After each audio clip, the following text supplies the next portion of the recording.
এ বেটা তুই কাটা দে। হাট।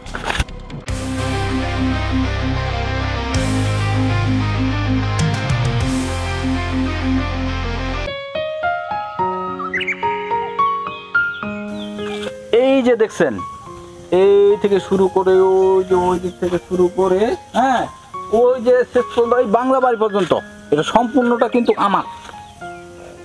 আমার বাপ দাদার পৈতৃক সম্পত্তি। এটা আমি বিক্রি করব এবং আপনাদের এখানে কিন্তু সকল সুযোগ সুবিধা আছে, গ্যাসের লাইন আছে, ওয়াইফাই আছে, বিদ্যুৎ আছে, মানে যা কিছু সুবিধা সব আপনারা পাইবেন। কাগজপত্র ঠিক আছে? সব কাগজপত্র সব ঠিক আছে, কোনো ঝামেলা নাই। আচ্ছা, খাজনা খারি সবকিছু ঠিক। আমি বিক্রি কইরা আমি যাবো বিদেশ। আচ্ছা ঠিক আছে, এদেশে আমি থাকবো না। মানে আপনারা দেখেন, সত্যি তো জমির মালিক আপনি? আমি একবার পিওর ভাবে আমি জমির মালিক। না হলে আপনারা আরো 2-4 জন গ্রামের 2-4 জন লোকের জিজ্ঞাসা করেন, আপনারা জিজ্ঞাসা করেন।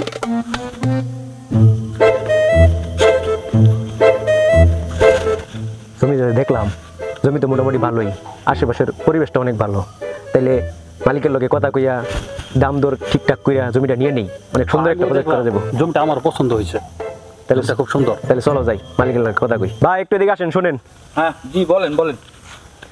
তাহলে জমিটা তো আমার মোটামুটি পছন্দ হয়েছে, তাহলে দাম কেমনে কি যদি একটু বলতেন। আপনাদের পছন্দ হলে দাম নিয়ে কোনো আটকে থাকবো না, কোনো না কোনো একটা সিস্টেমে বিক্রি করে দেবো, আমি ছাড়ে দেবো। আচ্ছা ঠিক আছে ঠিক আছে ঠিক আছে ভাই, জমি বিক্রি করতেছেন, আমাদেরকে রাখবেন না? আমার বাপ দাদার সম্পত্তি আমি বিক্রি করুম, আমি আপনারে রাখুন কে? এটা কেমন কথা ভাই? সব ক্যাপ্টার বাপ দাদার সম্পত্তি। তাইলে আপনার কি মনে হইতেছে? ভাই আমরা কি কোনো জায়গায় ভুল হইতেছে না? পুরো ভাই আপনি ছাড়েন তো, আমার বাবার সম্পত্তি কাগজপত্র সব ঠিক আছে, তারপর আপনি এরকম ভেজাল বানাইতেছেন আমার এই দুইটা গ্রাহকের সামনে।